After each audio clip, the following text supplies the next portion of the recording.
boa tarde, boa noite, bom dia, onde você estiver vendo esse vídeo, tudo beleza? Tudo tranquilo? Ó, hoje, dia 20 de janeiro de 2021, eu, Paulo, do canal Paulo Dharma, 20 de janeiro de 2021, o dia da posse do novo presidente dos Estados Unidos, né? Novo presidente dos Estados Unidos, o tal do Biden, que a gente sabe como é que foi a campanha política dos Estados Unidos, a questão do Covid, tudo que, né, tudo que rendeu, todas as polêmicas, todas as histórias, tudo que se fala de fraude ou que nós, né, nós aqui parado no nosso mundinho, nós tapeados ou não pelo sistema, que a gente não sabe se realmente o sistema todo dos globalistas, por exemplo, envolve os Estados Unidos, envolve China, envolve todo isso que nós vimos aí no passado tempo, né, nesses últimos 6 meses com Covid, etc, fez com que eu hoje estava mexendo nos meus livros e pensei, cara, eu vou fazer um vídeo, né, vou fazer um vídeo que abarque bem o que tá rolando, o que rolou no mundo nos últimos 60 anos, por meio de dois pensadores que eu considero pra caramba, um inclusive falecido há algum tempo, e o outro tá aí, ó, pancada, entendeu? Dando pancada na galera, e esses nomes eu vou falar já. Só peço pra você que curta o vídeo, tá? Aperta o dedinho aí no botão aí, ó, aperta aí embaixo, aperta, e se inscreve no canal, tá? Quando você se inscreve no canal, eu sempre que eu fizer um vídeo, você vai receber em primeira mão, você vai receber a sinalização, tá? Você como inscrito. E se você também quiser também, curte, beleza? Tudo bom? Ó, sobre esse livro aqui, desse indivíduo aqui, ó, Olavo de Carvalho, A Nova Era e a Revolução Cultural, e desse gênio aqui, ó, Roger Scruton. Olha só, Os Pensadores da Nova Esquerda, esse livro aqui.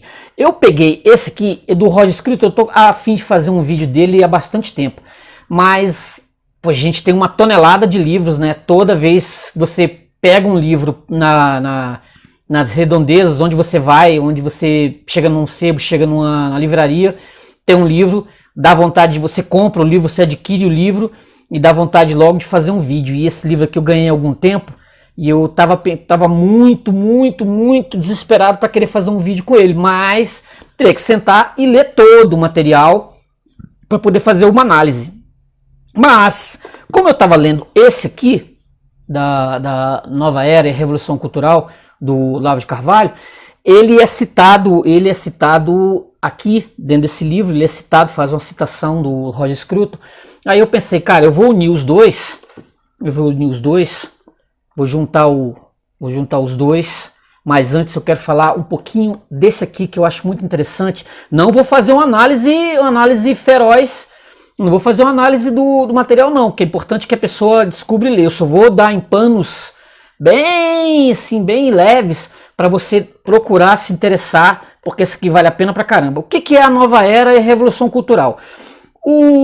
Isso aqui faz parte de uma trilogia que o Olavo costuma dizer, que é o Imbecil Coletivo, o Jardim das Aflições e esse daqui, a Nova Era e a Revolução Cultural. São livros escritos lá por volta dos anos 90, quando o Olavo, uma voz solitária na imprensa, na mídia brasileira, ele falava da invasão do gramscismo que estava nas universidades, que estava atacando as universidades e que vinha, né, graçando desde os anos 60 com a Revolução Cultural gramscista, que vinha lá desde os anos 60, que estava adentrando junto àqueles movimentos estudantis, tudo aquilo que a gente acompanhou pra caramba nesses últimos 20, 25 anos. Por exemplo, no meu caso, eu posso dizer que eu vi bem ao largo. Eu olhava essa revolução cultural aqui, que aconteceu, que hoje eu percebo que foi forte, que aconteceu, eu olhava meio como algo folclórico. A esquerda tomar o poder, mesmo que por meio de eleições, tal. Eu achava que isso era algo folclórico. Aconteceu em 2002, como a gente sabe aqui no Brasil, o PT tomou o poder houve todos aqueles escândalos de corrupção, tudo aquilo que a gente conhece por meio da própria imprensa gramscista, né? Gramscista, imprensa gramscista, que veio, que a gente foi sabendo de todas as histórias. E aí para alguns, no meu caso, eu acordei. Eu olhava muito como folclore. A questão do petismo, do socialismo, do comunismo. Eu achava que com 1989, com a queda do Muro de Berlim, esse fato, né, a União Soviética ter acabado, tudo isso era questão do passado. Então eu não julgava algo realmente importante, interessante, não. Eu, assim, levei meio em banho-maria. E eu não sabia da existência do Olavo de Carvalho. Eu só fui conhecer o Olavo de Carvalho há algum tempo, entendeu? Quando ele se tornou por conta do Bolsonaro, né? Por conta da eleição do Bolsonaro em 2018, ele se tornou uma figura muito, muito proeminente, sendo falado nas redes sociais, nessas tais redes sociais que a gente tem aí, né? No Twitter, que ele escreve pelo menos 4 twitters por dia. E aí eu fui tomar contato com o material dele. Por volta de 2011, 2012, eu cheguei a folhear o livro lá do Idiota, entendeu? Mas assim, eu não li. Na época eu só tomei contato, mas o nome dele sempre vinha na distância. Já é um adendo, né? Você não tinha contato com o material que estava vindo para cá. Que ele falava, ele estava em todos os jornais. Eu, por exemplo, cheguei a trabalhar em banca de revista e ele escrevia para jornais e eu, nos anos 90 inteirinho, não entrei em contato com ele, não sabia quem era. E ele mesmo tem vídeos na internet dele aparecendo em programas de entrevista, tem até um do Boris Casoy, tal, que ele foi entrevistado nos anos 90. Ele era uma figura muito proeminente, mas que eu particularmente não conhecia. Assim, a ideia do esquerdismo estava por todo lado, né? Você acabava entrando em contato com muitas ideias, por exemplo, esquerdistas, e você professava por algumas coisas, mesmo eu não votando no PT na época, em 2002, a gente acabava por osmose entrando em contato com muita coisa que a esquerda ela colocava pra gente consumir. E isso é a tal da revolução cultural que veio desde os anos 60 para cá. O que ele chama da nova era, que é um conflito que ele fala aqui no livro, que é um conflito que acontece por conta do Fritjof Capra, que é a história que ele entrou em contato com esse Fritjof Capra, que é o escritor daquele livro famosíssimo chamado Ponto de Mutação, esse aqui, ó, esse livreto aqui, o Ponto de Mutação, e que essa nova era, por conta das coisas místicas, dos gurus, todo esse pessoal, né, que mexe com toda a macumbaria que a gente tem por aí, né, pode se chamar assim, uma macumbaria, que eu também mexo com coisa, eu gosto, por exemplo, de mexer com tarô e tudo tal. Tudo isso que a gente foi influenciado por conta desse pessoal, né, do Fritjof Capra, que é essa mistura de física com místico, aqui o Olavo ele destrincha esse livro do Fritjof Capra, o Ponto de Mutação, e ele arrebenta ele pega o livro, ele vai ponto por ponto, como se fosse num debate, ele vai ponto por ponto, vai permeando e vai mostrando as contradições do livro, a fraqueza do livro, a ideia do Capra pegar e misturar com o I Ching chinês, e como o Olavo conhece bastante do I Ching, ele vai destrinchando ponto por ponto do livro, e você vai vendo assim a lógica, né? A lógica do Olavo é inabalável, cara. Inabalável. O Olavo ele vai tirando todas as incongruências que o Fritjof Capra, o guru, né? O guru místico da ciência, do cientificismo místico, ele vai destrinchando todo esse processo, vai mostrando um por um, vai derrubando um por um das falácias do Fritjof Capra. Eu tive esse livro em mão, eu não li, mas o filme Ponto de Mutação, na época que o filme saiu, eu assisti o filme e fiquei bem impressionadinho. Isso foi nos anos 90. Fiquei impressionado com o livro, com o filme. Fiquei impressionado com isso à época. Para ver como é que esse pessoal trabalha. Com força, com um poder. O Olavo, ele diz que essa disputa entre essa nova era, que vem lá dos anos 30, né? Que vem lá dos anos 30, com essa revolução cultural gramsciana, que começa lá pelos anos 60, que veio aportar aqui no Brasil com força, que as pessoas elas foram interiorizando essas ideias gramscianas, esquerdistas, dentro das universidades, dentro de tudo que você... Ó, o meu gato. Tudo que você vai consumindo, como eu falei, você vai consumindo sem saber, entendeu? E isso começou lá nos anos 60.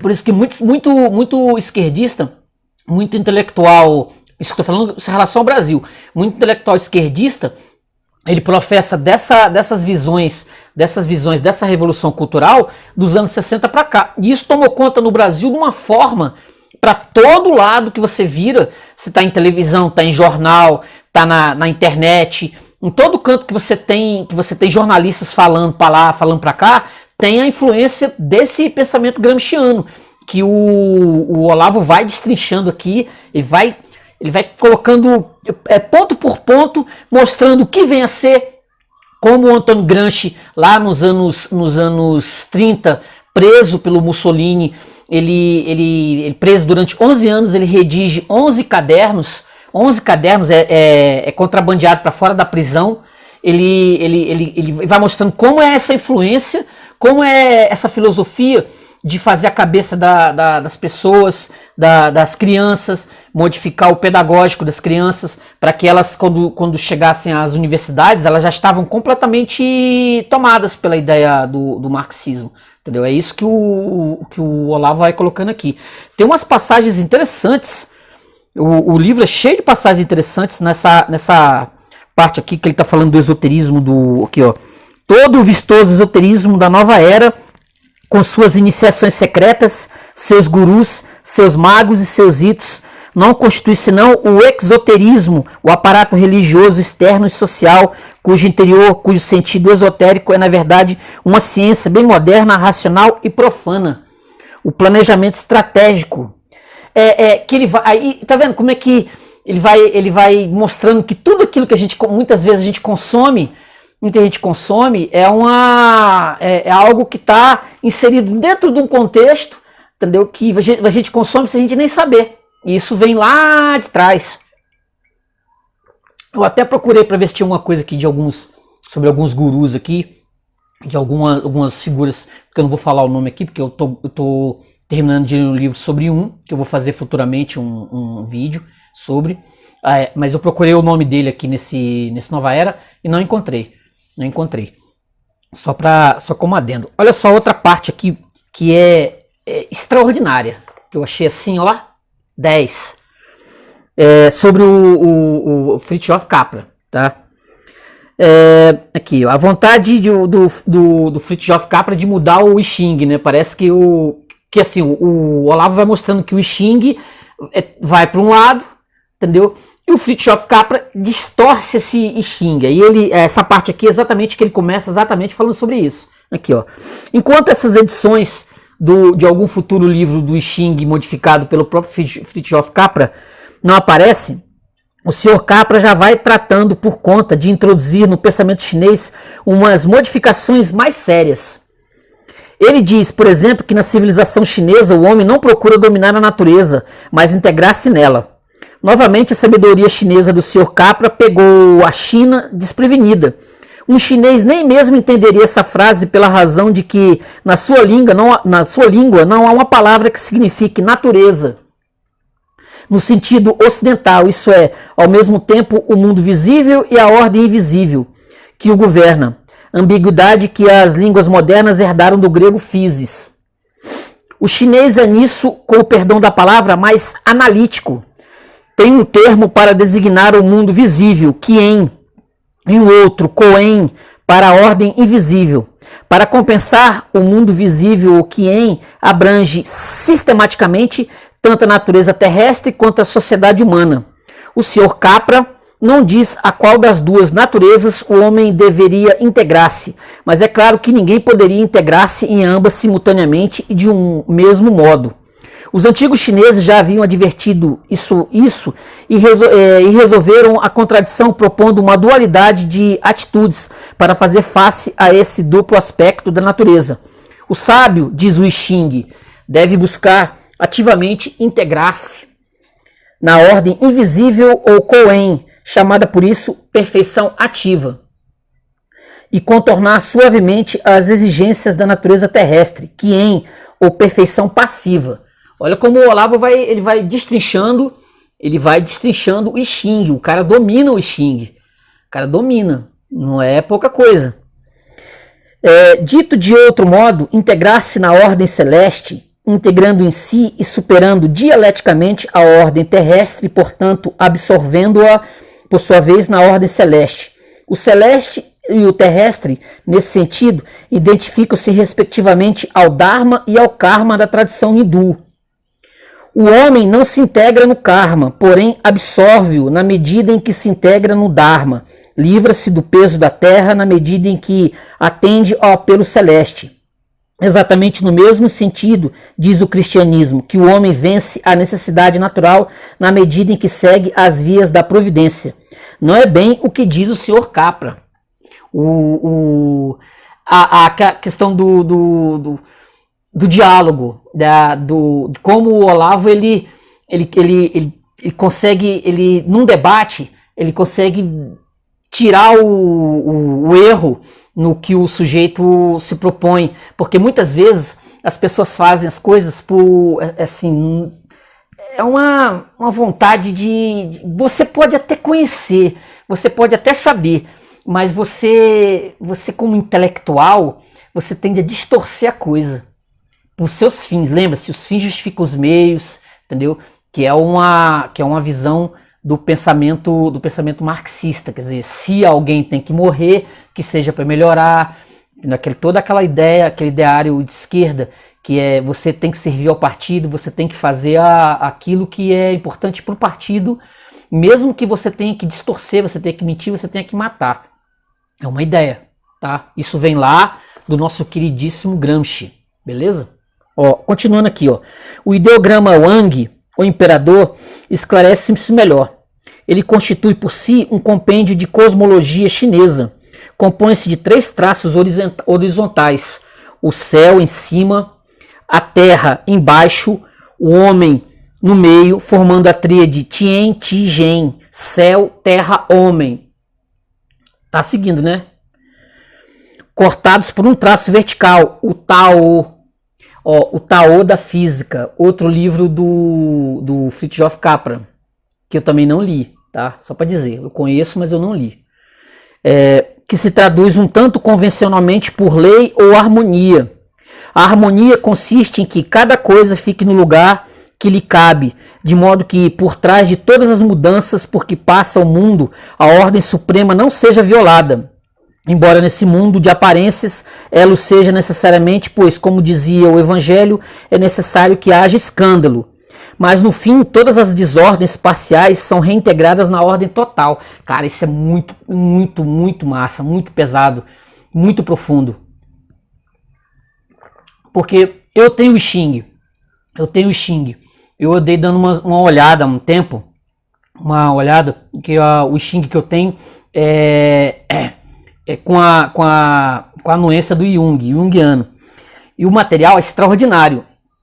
Eu pensei muito em, assim, eu li várias passagens de estudo para compreender a mentalidade do I Ching chinês, entendeu? Você tem que, é muito profundo, É um pensamento de um povo que isso já remonta ao quê? 5.000 anos. É um negócio que aqui no Brasil e no Ocidente, posso dizer, é o correspondente para mim é o tarô, tá? É as cartas do tarô. É o correspondente que eu posso colocar do I Ching. Aqui. A harmonia consiste em que cada coisa fique no lugar que lhe cabe, de modo que por trás de todas as mudanças por que passa o mundo, a ordem suprema. Na tríade chinesa, o homem é chamado filho do céu e da terra, sendo o céu o pai, já se vê pelo hexagrama 37, que é que manda. O homem governa, portanto, o mundo visível, mas não o faz por arbítrio próprio, sim em nome de uma ordem transcendente. Tien não significa o céu no sentido material, mas a perfeição celeste, ou mais propriamente a vontade do céu. Em inglês, que o Sr. Capra compreende melhor, não o sky, mas o heaven, morada do Espírito Santo. O sábio ou imperador apreende no invisível a vontade do céu e a põe em execução na terra. Sala central do seu palácio. Ele cumpre diariamente ritos de um complexo simbolismo geométrico e numerológico, similar ao do pitagorismo, mediante os quais os arquétipos celestes descem, exatamente como na missa desce o Espírito Santo, para trazer à terra a ordem e a harmonia.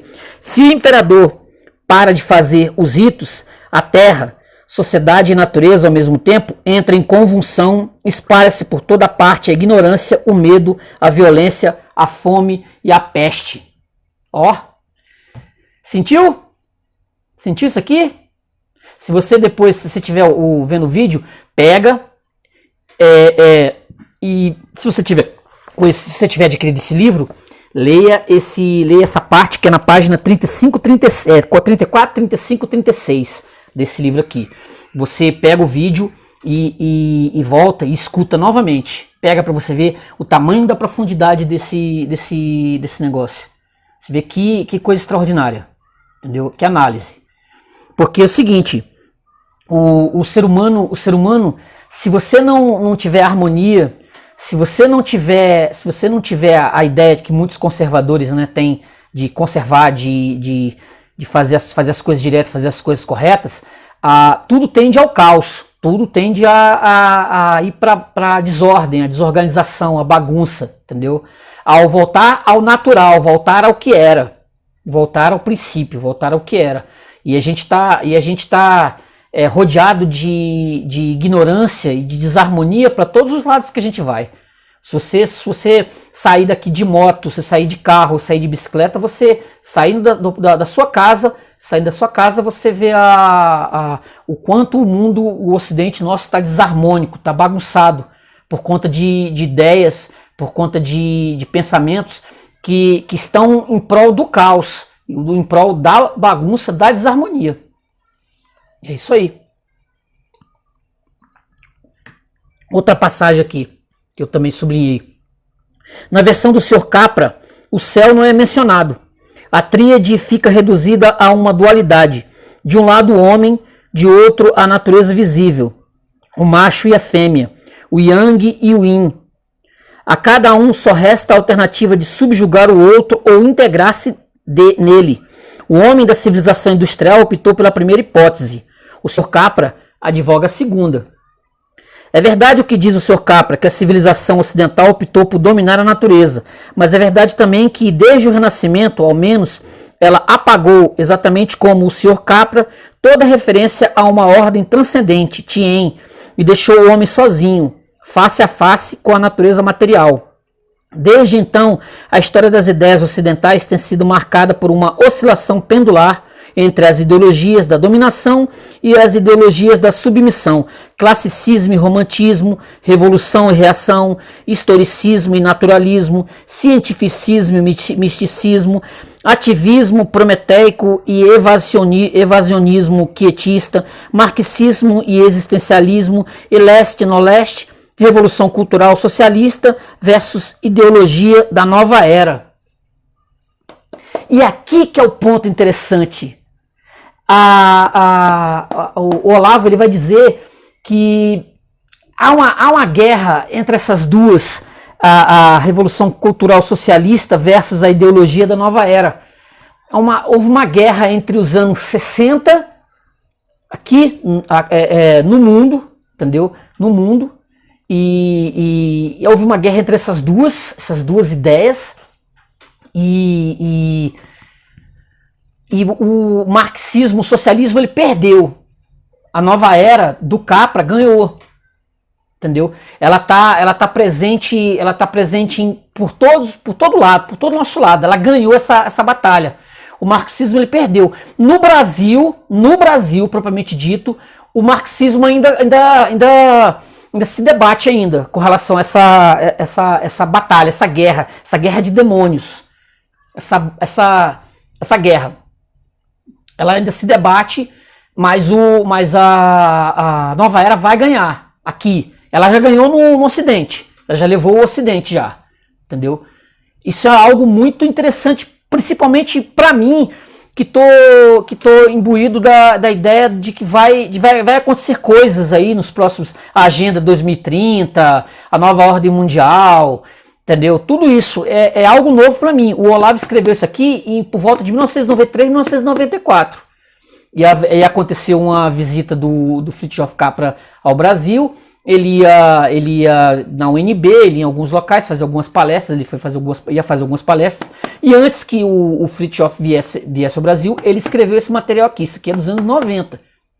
Então, olha o que já aconteceu dos anos 90 para cá, olha o que já rolou, né? Olha o que já aconteceu, já rolou nesse meio tempo, nesses últimos 25 anos, 26 anos que nós temos esse material, esse texto aqui.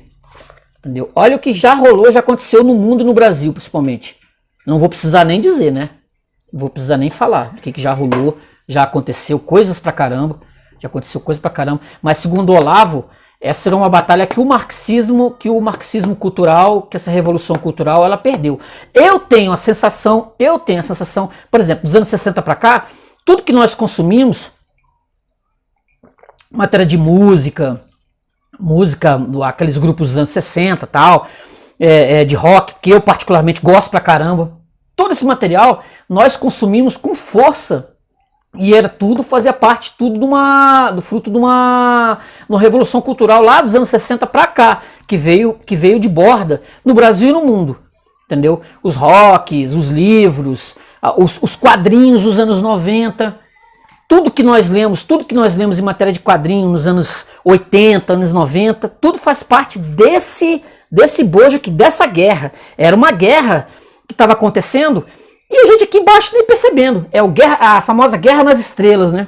A Guerra nas Estrelas, o universo aí acima das nossas cabeças em batalhas e guerras, e a gente nem percebendo. A gente estava nem percebendo o que estava acontecendo, o que estava rolando, entendeu? O mundo estava aí, acontecendo as coisas, e a gente, sem essa informação, sem sem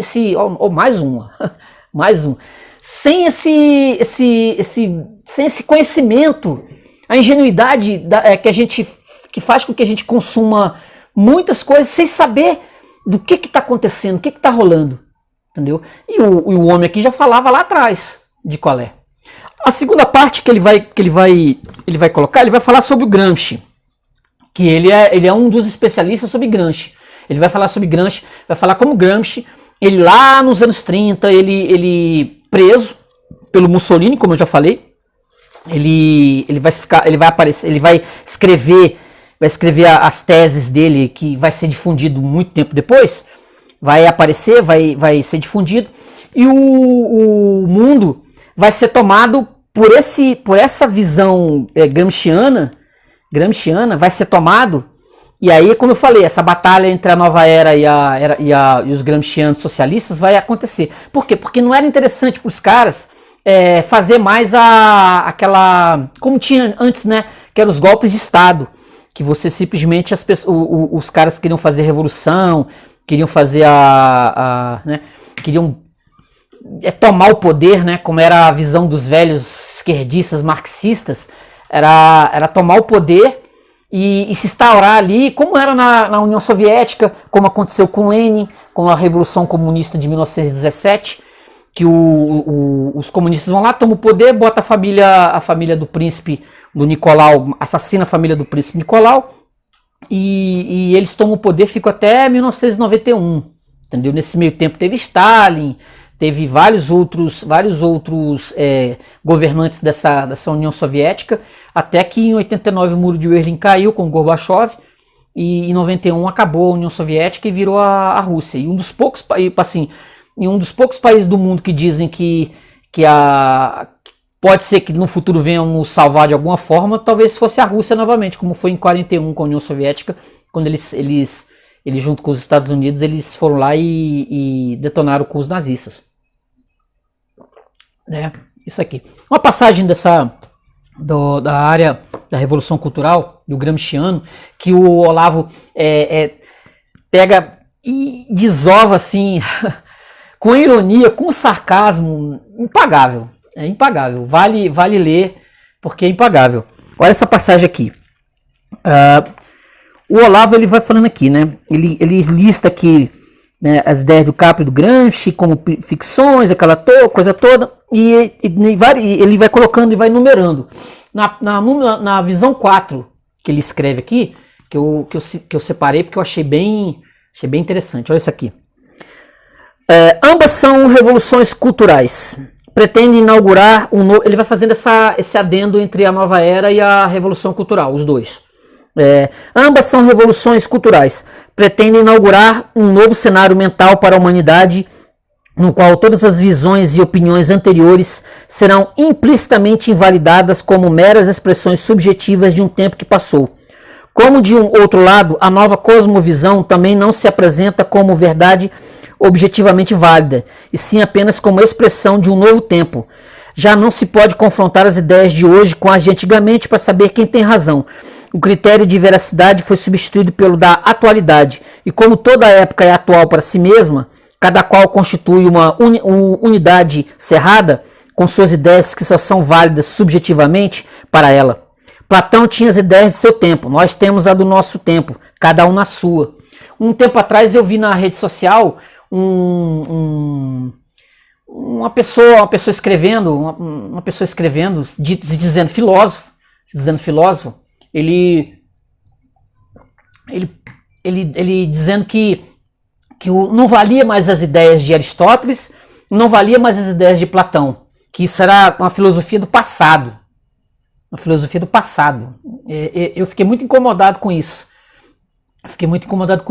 Porque na visão desse pessoal, essas filosofias são filosofias antigas, passadas. A gente tem que viver o presente e pensar no futuro para, segundo eles, né, conquistar a hegemonia mundial, a hegemonia do mundo, por meio da filosofia gramsciana e marxista. Entendeu? Eles não querem o passado, eles não querem ver o passado, entendeu? Eles acham que o passado é algo que não se deve mais mexer, deixa lá, é algo que já foi, e eles focam no presente, nesses ideais de conquistar, né, as mentes de todos, como se fossem zumbis, né? E cada um vira um zumbizinho. Então eles querem conquistar o mundo, mas nada de filosofia do passado, não. Nada de pensamento passado. Eles querem que que a hegemonia seja do socialismo. Do socialismo. Tem mais uma parte aqui que eu quero que... Poxa, tem uma passagem... O livro em si é muito rico. Se eu pudesse, eu mostrava aqui o livro todo, porque é interessante. Mas eu não vou ocupar. Esse vídeo já está ficando grande demais. Eu não quero ocupar com mais nada não. Só quero mostrar aqui um pouquinho do livro do aqui, ó. Esse aqui, ó. Roger Scruton, ele vai colocar todos os grandes nesse livro aqui. Ele vai colocar todos os pensadores de esquerda que influenciam uma galera aí, entendeu? Tem aqui, ó, o Foucault, que me enganou durante um bom tempo, o Foucault, R.D. Laing, Raymond Williams, Rodolfo Barro, o Althusser, o Habermas, o Lukács, o Jean-Paul Sartre, que eu tenho material para fazer um dia um vídeo, e ele vai se ater aqui, pelo menos aqui para mim, eu vou me ater à figura do Gramsci, que ele vai pegar toda a história do Gramsci, assim como o Olavo faz nesse aqui, a Nova Era e Revolução Cultural. Ele também vai fazer um correlato de tudo. Pensador inglês, ele vai pegar tudo que vai dissecar o Gramsci, vai dizer também, para variar, vai dizer também como ele é uma grande influência dentro das universidades. Isso ele falando se tratando de Inglaterra e de Ocidente, hein? Porque quando a gente pega aqui o Olavo ele trata muito da questão do Brasil. E aqui já é um cenário mundial, ocidental mundial. Então ele vai pegar, ele vai destrinchar todo o ideário gramscista e vai mostrar como isso é forte, influencia lá fora. Lá fora, mesmo hoje, lá fora o negócio ainda é muito forte. Mesmo com queda de muro de Berlim, mesmo com o fim da União Soviética, o gramscismo ele é algo que não é palpável, não é visto. Tá por aí, tá rolando. Entendeu? É como se fosse um vírus, está rolando para todo canto e as pessoas consomem o pensamento do Gramsci sem nem se dar conta. Olha essa passagem aqui que eu sublinhei. É talvez mais fácil, isso aqui é o Scruton, é talvez mais fácil para um inglês que para um italiano enxergar esta perniciosa tolice e perceber o que ela pretende velar. A profunda similaridade estrutural entre fascismo e comunismo, que muito esquerdista gosta de dizer de chamar o pessoal da direita de fascista, né? Conservadores, etc. Tanto na teoria quanto na prática. E seu comum antagonismo às formas de governo constitucional, que são o intento e a realização dos Estados europeus.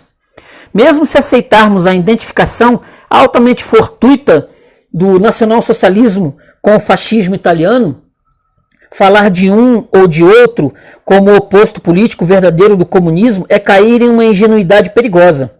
Comunismo, assim como fascismo, envolve a tentativa de criar um movimento popular de massa unido a um Estado submetido à regra do partido único, no qual haverá total coesão para o objetivo comum. Isso exige a eliminação da oposição por quaisquer meios e a substituição da disputa ordenada entre partidos pela discussão clandestina dentro dos limites de uma única elite dominante. Envolve tomar conta, em nome do povo, dos meios de comunicação e educação, bem como implantar um princípio de comando sobre a economia. Ambos os movimentos consideram a lei muito falível e os parâmetros constitucionais muito irrelevantes, pois são essencialmente revolucionários, governados desde cima por uma disciplina de ferro. Ambos buscam um novo tipo de ordem social, não medida por instituições e exemplificando uma coesão fraterna e imediata.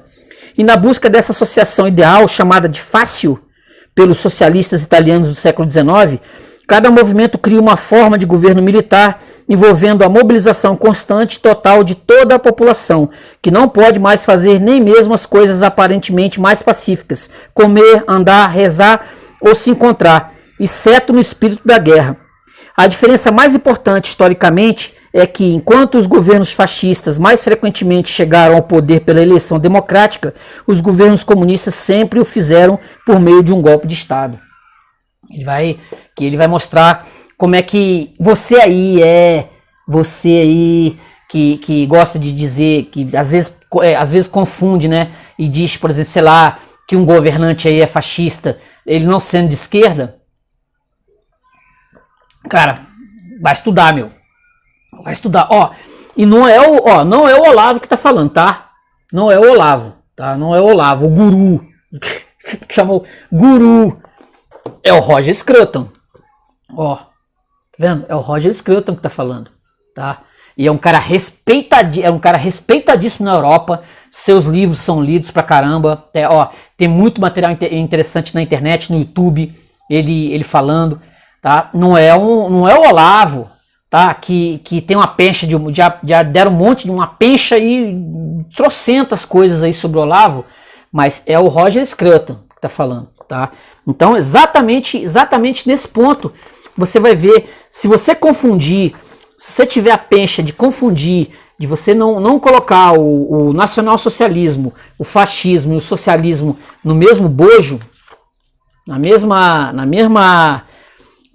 pacote, né? No mesmo pacote, porque eles são filhotes, segundo eles mesmos falam, o próprio Olavo fala muito disso, que são filhotes da falta de filosofia, da falta da filosofia no mundo, da filosofia, do estudo crítico, porque se você pegar fascismo, essas ideologias, elas aparecem exatamente quando o marxismo, quando a filosofia, ela meio que se perde. aí entra as ideologias para ocupar esse espaço. As pessoas estão enfraquecidas intelectualmente, elas não estudam, o universo, por exemplo, é feito de entretenimento, aí é mais fácil o indivíduo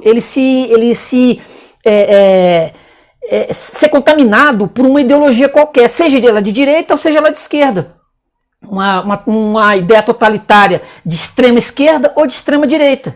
Por quê? Porque o sujeito não tem uma filosofia, então ele se deixa, é como se o cérebro dele tivesse vazio, ele não pensa por si mesmo, ele não tem um pensamento, como o Olavo coloca aqui, que a ideia do indivíduo, né? O indivíduo, ele tem problemas com isso, ele não é mais um indivíduo, ele está no grupo, ele faz parte de um grupo.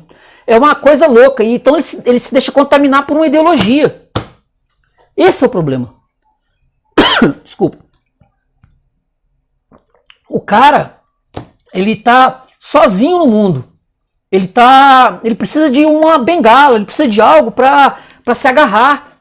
E aí vem a conversa fácil, o canto da sereia da ideologia.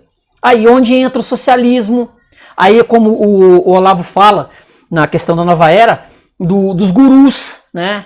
Das figuras dos gurus, que vem lá um guru indiano, vem não sei o quê. A pessoa não tem uma filosofia, não tem não tem algo poderoso nela, ela não pensa por si mesma. Então ela se deixa levar pelo espertalhão da hora. Pelo espertalhão, pelo guru, pela figura que vai ali, né, ocupar aquele espaço que antes estava ocupado pela mente, pelo pensamento, como diz na própria Ayn Rand, no objetivismo, que é o indivíduo. O indivíduo por si, fazer as suas coisas, não se querer se enfiar num grupo, não querer se fortalecer dentro de um grupo, né? Para você perder as suas características. É isso que tanto o Olavo fala, tá? A questão, guru, Olavo de Carvalho, guru. Você já leu? Você já leu o material dele? Se você ler, você vai ver, guru. Pensa por você, rapaz. Pensa por você. Não se deixa levar, né, por grupos. Você é importante. Eu já falo isso. Você é importante. Você tem força. Você, não o grupo, não o partido, que é o que esses caras querem. Os espertalhões querem que você entre para um partido, para você se perder ali naquela voz, porque no partido provavelmente tem a figura do líder lá que vai dizer o que você tem que fazer ou não. É isso que você quer para sua vida? Entendeu? É isso que você quer para sua vida? Que o indivíduo ele se perde. É como torcida de futebol. Ele se perde no meio daquela massa. Ele não é mais. Você não é mais você. Entendeu? Você não pensa com a sua cabeça aqui, ó. Você não pensa com a sua cabeça. Eu, por exemplo, leio o Olavo, leio o Roger Scruton, e daqui eu vou tirar coisas para minha vida. Eu vou pensar, não concordo com tudo que o Olavo fala, não. Não é tudo que o Olavo fala, por exemplo, que eu concordo, não. Se eu tivesse no partido, se o partido fosse do Olavo, eu teria que concordar em 100%. Ó, grande líder, ó, grande mestre, ó. Entendeu? Esse é o problema. Entendeu? Esse é o problema. A gente perde a nossa individualidade. E isso que esses caras querem dizer aqui, ó. Pense por você. Ó, não vai na cabeça dessas figuras ideológicas que querem, às vezes querem o seu dinheiro, muitas vezes é o seu dinheiro, muitas vezes figuras, por exemplo, religiosas também, que querem que você de repente perca a sua individualidade. Não pense que é só a ideologia e a religião, muitas vezes ela quer fazer a sua cabeça. Não tenho medo de dizer isso, não. Não tenho medo de dizer isso, não. Entendeu? Não tenho medo de dizer isso. Isso é comum aí, tá cheio de líder espertalhão por aí, querendo tomar o seu dinheiro, pô. Entendeu? Querendo tomar o seu dinheiro, querendo tomar a sua grana. É isso que esses caras querem. Então pense por você. Ó, é o que eu falo, leia Olavo de Carvalho. Se puder, escreve o seu livro mesmo. Senta aí, ó, você tá na sua casa aí, você tem alguma ideia? Senta e escreve. Escreve o seu próprio livro. Faz o seu material, compõe uma música, pinta um quadro, faça algo, entendeu? Faça algo interessante. É isso que é importante. Não vá pela cabeça do outro, entendeu? Não vá pela cabeça de Fritjof Capra, que ele quer exatamente ser ele é considerado um dos líderes desse mundo, dessa nova era que está aí, entendeu? É isso. Essa é a ideia. Esse é o pensamento. Então, ó, tá vendo? Hoje, Roger Scruton e Olavo de Carvalho, ó. Roger Scruton e Olavo de Carvalho. Como eu falei, eu tava louco para falar alguma coisa disso aqui. Tava doido para falar isso aqui. Isso aqui tava na... Mas aqui veio esse, a gente puxa, ó, dá essas duas maravilhas aqui, ó. Compra esse livro, ó. Procura aí, compra. Eu não sei se tem PDF na internet, sei lá. Mas arranja, pega os livros do Olavo, dá uma lida. Tem muita coisa bacana, muita coisa interessante.